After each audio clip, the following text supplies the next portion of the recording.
સુરતના હજીરા રોડ પર SMC site પર ઓવરબ્રિજ પર રોડનો પાટો ખુલ્લો મુકાયો. ત્યાં ગેપ હોય જેમાંથી માસૂમ 6 વર્ષનું બાળક નદીમાં પટકાતા ગંભીર ઇજાઓ થતા મોત નીપજ્યું હતું.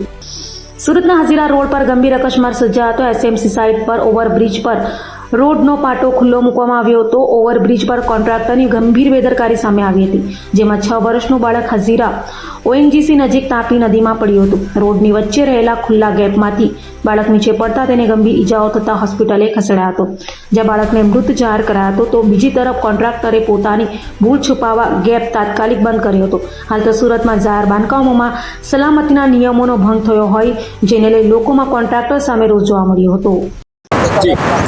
મારું નામ હિતેશ શંકરભાઈ મુંડવાડા, જય આદિવાસી ભીલ સમાજ સુરત શહેર પ્રમુખ. આજ રોજ સુરત શહેરમાં જીએમજી કંપની દ્વારા તાપી નદીના મગદલા બ્રિજ ઉપર રોડનું બ્લોકિંગનું કામ કરી રહ્યા હતા, ત્યારે અમારા સમાજના મજૂર વર્ગ જે મહીસાગર જિલ્લાના મેહુલ મનોજભાઈ નાયક, જેઓ કોઠંબાના પાટલા ગામના છે, એ 6 વર્ષની ઉંમર ધરાવે છે. ત્યારે જે એમની સાથે જે કામ કરનાર માણસો હતા, એને કોન્ટ્રાક્ટર અને સુપરવાઇઝરે જ્યારે કામ કરતા ત્યારે એમની બેદરકારી કે આ છોકરો જે બ્લોકિંગનું જે ઢાંકણું હતું એ ઢાંકણાના અંદર પડી જવાથી સીધો તાપી નદીમાં ઉપર બ્રિજ ઉપરથી નીચે પડી ગયો છે પાણીમાં, અને પાણીમાં પડી જવાથી આ 6 વર્ષના બાળકનું ગંભીર રીતે મોત થયું છે.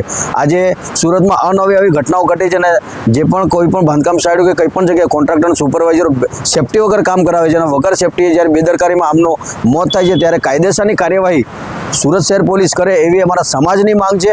અને જે પણ જીએમજી કંપની છે એ કંપનીના કોન્ટ્રાક્ટર, સુપરવાઇઝર અને મકરદમ વિરુદ્ધ જ્યાં સુધી કાયદેસરની કાર્યવાહી ના થશે કે એફઆઈઆર ના થશે ત્યાં સુધી આવતીકાલે સવારે જે પોસ્ટમોર્ટમ કરશે, પોસ્ટમોર્ટમ કર્યા પછી અમે લાશ સ્વીકારવા નથી. અને આ બાબતે સમાજના તમામ આગેવાનોએ મંતવ્ય દર્શાવ્યું કે કાલે જીએમજી કંપનીના કોન્ટ્રાક્ટર, સુપરવાઇઝર, મકરદમ પર ગુનો ના દાખલ થાય ત્યાં સુધી અમે લાશ સ્વીકારશું નહીં.